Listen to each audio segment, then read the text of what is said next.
Hi, hello, gather round.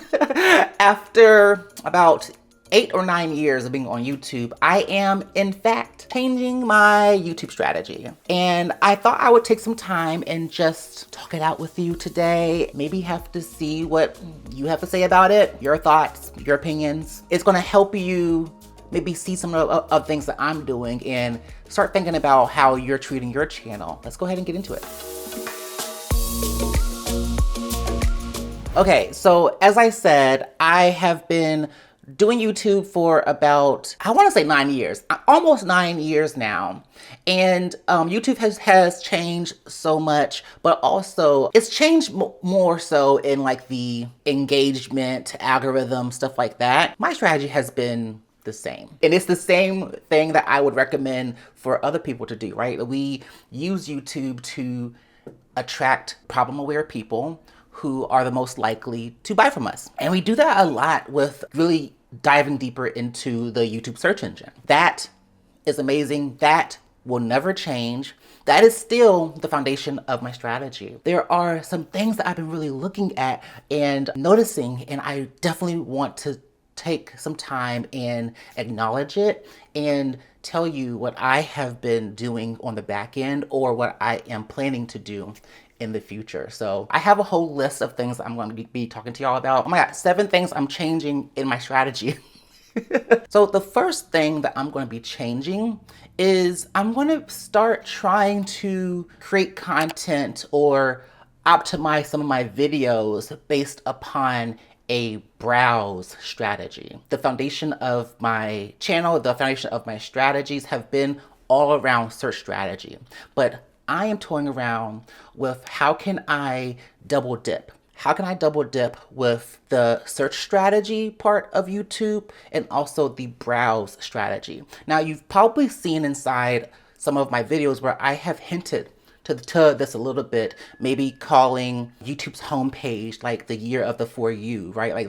Like they're really trying to show a lot of stuff that you may be interested in inside like the homepage. Even in some of like my clients' videos, they are getting a lot of traffic or a lot of impressions from browse first. So that means that YouTube is pushing out their video to people who they think would be the best fit, right? Obviously, they're being pushed out to like browse. When it comes to search, you know, people have to search to figure out like what they want, right? And so how can I create a very YouTube SEO friendly video, but on the other end, make it so that even if you weren't searching for it, you would want to click on it. You would want to engage with it. You would want to watch it. And so that's kind of the thing that I really want to play around with. And a part of that is going to be playing around with thumbnails. I'm going to be paying a little bit more attention to my thumbnail. And I'm going to be figuring out like, okay, if someone was not searching for this, maybe they searched for it a week ago and now YouTube's like, oh, hey, since you searched for this thing in the past, maybe you'll like it, because it's not going to be top of mind for them anymore, but maybe it will jog a memory or of that. They're like, oh, I was looking about more information about this thing. And maybe like my thumbnail and my title will help encourage them to click on mine, stop what they're doing and click on mine. You know how other social media is to where you have to figure out how to stop the scroll? That's kind of what I'm trying to figure out. That's what I'm trying to really do, because my thumbnails are probably going to keep on being on brand. And so I'm not going to be going too crazy. I'm not going to be like creating like spaceships or these heavily edited thumbnails. I'm really just going to start playing around with text on my thumbnail, maybe a few elements on my thumbnails too. And I think this may be the most easiest thing to do, but you may see my titles be a little bit different. Instead of it being like how to do X, Y, and Z, maybe it'll be more geared towards I'm changing blank and this is how I did it, but I'm hitting the same keywords. So I'm kind of double dipping in the search engine, but also if someone were to like be scrolling past this on their home feed, it would be an intriguing title that would be like, oh, let me watch this. So I'm going to be playing around with that. If you have questions around that, please let me know in the comments. I'll explain it even more, or maybe I'll do a separate video about it just so that you can kind of see what I'm talking about. Like I'll show you like how the home feed is positioned and all the other stuff, and like what does browse mean. I think I talk about it inside a YouTube analytics video. Maybe I'll link it here as well. But if you have more questions about that, let me know. The next thing that I'm changing in my YouTube content strategy, I'm going to be adding a lot more YouTube collaborations, not like just brand deals, right? I'm talking about real like other service providers, real other experts coming into my world, us talking about things that could help my audience, help you guys really achieve the results that you want, which is to have a more low lift marketing strategy. And if you haven't noticed by now, YouTube is the core, but there's other things that you have to have in motion in order to really make it low lift for the long term. And so we do cover a lot of that stuff inside of the Low Lift Club, but on YouTube, it's only but so much that I can give y'all, you know what I'm saying? But what I think is really cool is that there's going to be other ways that we can amplify our YouTube strategy. And so I want to do more collaborations with other experts. And so you may have seen a few that I've done already. And so I've done one with Megan. She is a Pinterest marketing expert, and we talked about how to use Pinterest to get more views on YouTube. We talked with Amber Figlow. She's a content strategist, and we talked about how to repurpose your YouTube videos to podcasts. I want to do more stuff like that, right? I don't know everything, and honestly, I would love to have other perspectives, right? So for example, with Amber's perspective up on podcasting, different than mine, but she has capacity to do it and it works for her. And so I want to share that there's so many different ways to make things happen. You'll see in future videos, like my own perspective with like a podcasting strategy and a YouTube strategy. But for people who have different goals in mind, or they have different aspirations or whatever, like Amber's format may work well for them. And that's something that they could pursue and like learn more about. I want to really do that. And so my goal is to do more YouTube collaborations, probably like once a quarter. I don't want to go too hard. Like my goal is once a quarter, and I think that I could probably do that. I think I can. And the reason behind this thing is it's not just me wanting to give you guys more like that, more value too, but it's just like YouTube collaborations are such a missed opportunity for so many channels. We do collaborations everywhere else except for YouTube. It's so weird. We'll bring on guest speakers inside our group programs. We'll bring guest people onto our podcast. We'll do Instagram lives with other people. We'll do email swaps with other people. And it's like, okay, but no one's really doing it on YouTube. They used to.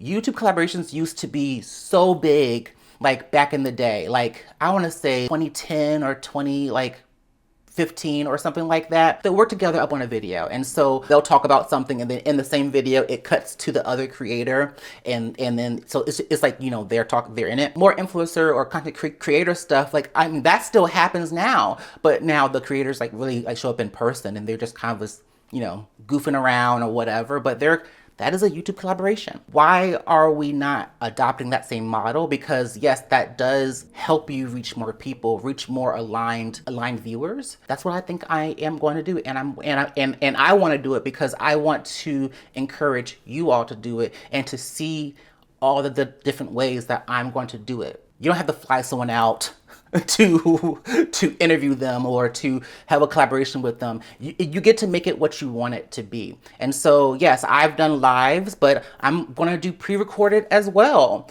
I may even make it so that we do like a joint YouTube video where like they're recording one half of it and I'm recording the other half. Who knows, right? It just kind of depends on how deep we're gonna go. I wanna do more of that. I want to experiment, and I have realized that when I am experimenting, it really empowers you guys to start experimenting too. And so I really want to open that door for you. It's a great opportunity for you to get more visibility, more eyeballs up on your YouTube videos, which means more problem where people opting into your lead magnet, going into your marketing ecosystem and your sales funnels. And so this is like a great way to capitalize up on that. Once a quarter is the goal. Y'all hold me to that. And if there are people that you would love me to talk to or interview, put them in the comments and I will see if like it's a good fit. But yeah, let me know. The next thing that I'm going to be changing is that I want to do more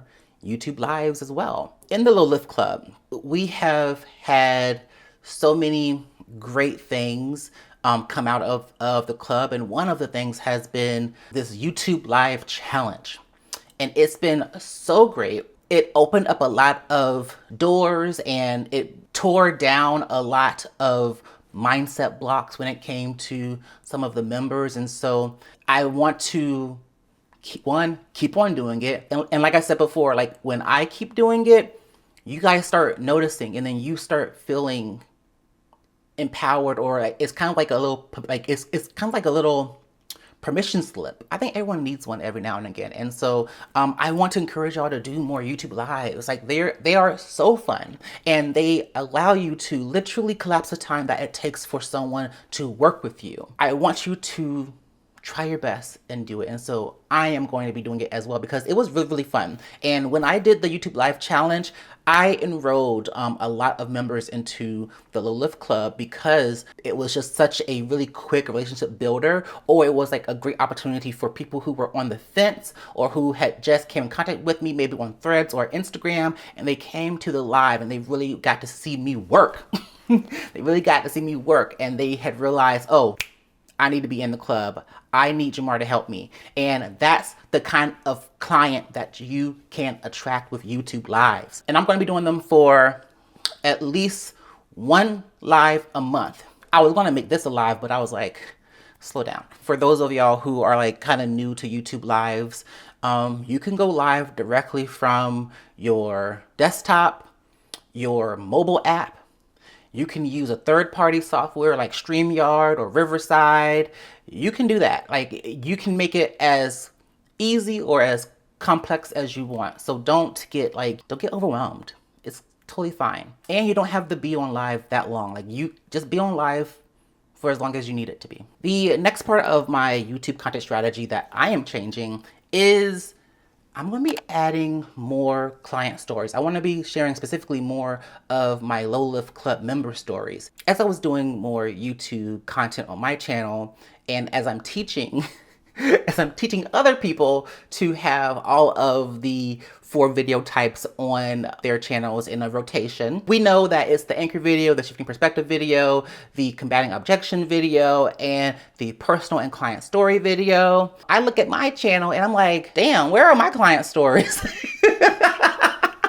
Where are my clients? Where are my members? I realized, I'm like, Jamar, you are like, what's happening here? So I woke up and I was like, okay, we have got to start sharing these stories and start talking about it, because this is a part of the YouTube funnel framework. This specific type of video type is the bottom of funnel content, right? And so what you'll see is I have a lot of top of funnel, middle of funnel content on my YouTube channel, but I really don't have enough of the bottom of funnel content.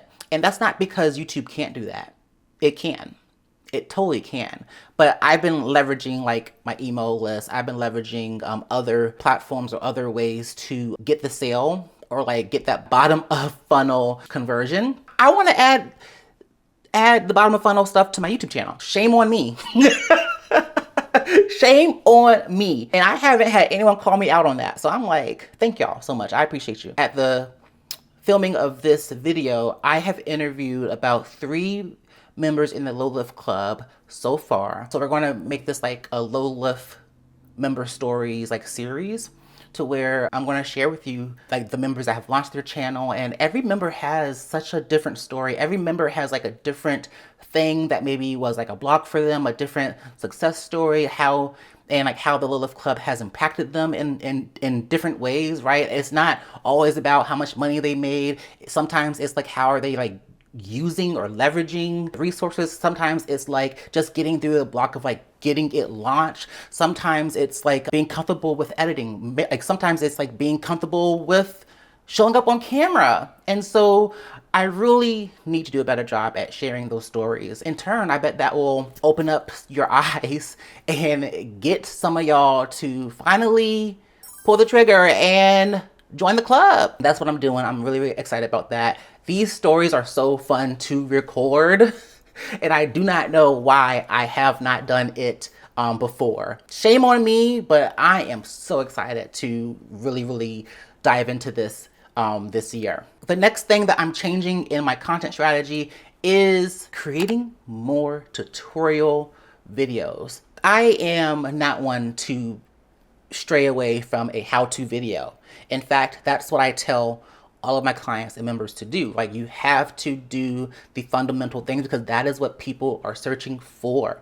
And I have been doing that, do not get me wrong. But I shared a video, how to move a personal account to a brand account, and that has 19,000 views right now, and it's one of the highest contributors to getting people into my sales funnels by far. The other video that has added more people is my how to make a content calendar with Excel. That one has 22,000 views. That one has also been adding people into my email list, my sales systems, and I had realized, man, I need to do more of those. There's something about these really simple tutorial videos that get people that quick win and to get them to trust you and they want to hear more from you. I've had people join the club, buy from me from just that 3-minute tutorial of how to move a channel to a brand account. And I should be doubling down on that, right? So if you see something that's working on YouTube, you should do more of it. Like, that's what you do in any kind of strategy. So I should be doing more of that as well. At first, I thought that I was doing that, but then I was thinking, oh, this video topic is just way too basic. Like, I don't want to do that. Like, people know that, but they don't. And I saw myself falling in the same trap that my clients and members fall into. You think something is just so simple, no one could possibly be searching for this thing. So you're like, I don't want to waste my time. Like, we all know that. No, they don't. As I was doing my own keyword research, that became even more apparent. And I started finding out that there was that there were so many searches for certain basic things that I could really just do a video on, like, so easy. But there wasn't a lot of inventory. There wasn't a lot of videos showing up to answer that query. And that's what we call a content gap. That is a opportunity for you to fill that void and be the one to help these people who are searching for the answer of that question. And so I realized, oh my God, why am I not doing more of those? And so I have a whole list of these like simple as videos that I just need to just pump out and do, because I know that they're gonna, one, help people, because what's most likely happening is that they're stuck on this one thing that they're trying to get right. It's driving them crazy. Once they finish that, they can move on and they can start focusing up on strategy, focusing up on doing things the right way. People are searching for like these little things because maybe they're doing certain things by themselves and they're trying to figure out like how to do this one thing. I should be there. Those are people who are literally wanting to use YouTube for their business. Why am I not doing these small little things? Why am I not doing these small little videos? We as experts, we think that we need to just talk about our unpopular opinions or our hot takes, and we have so much more to share with people. But I've said this before, and I will say it again. It does not matter how much thought leadership you have or how much you want to share with the world about like what they should be like knowing about, if they cannot find you, if you cannot help them first. Once you help them, you have their attention, and then you get them into your other type of deeper content. And that is what I'm going to be doubling down on. I'm also thinking about maybe sharing a little bit more behind the scenes stuff. This one is more like, we need to put an asterisk, maybe. beside this one, sharing more behind the scenes findings, because I typically share them in the Low Lift Club the most, right? So when things happen, I record a nice little video and I post it in the club, and then members are able to ask me questions, or I end up holding a live event inside the club where we just have a call and I share my findings and then they ask questions. So it's like a really great learning opportunity for the club members. I am trying to debate whether or not I want to share a little bit more of those findings, like those like behind the scenes findings. And so obviously the club eats first.